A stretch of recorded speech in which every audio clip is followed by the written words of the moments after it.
শেষ হলো ঢাকা স্টক এক্সচেঞ্জের আজকের লেনদেন শেষ হওয়ার পরপরই আমি হাজির হয়েছি আপনাদের লেনদেন আপডেট জানানোর জন্য। আজকে অনেকদিন পর সূচক কিন্তু প্লাস হয়েছে, অর্থাৎ বেড়েছে সূচক।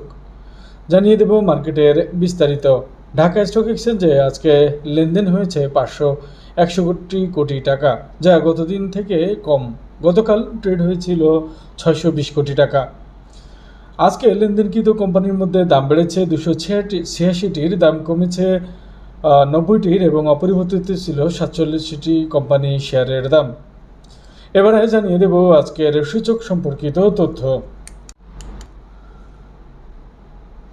ঢাকা স্টক এক্সচেঞ্জের মূল সূচক আজকে কিন্তু বেড়েছে, শুধু বাড়ে নাই, অনেকটাই বেড়েছে।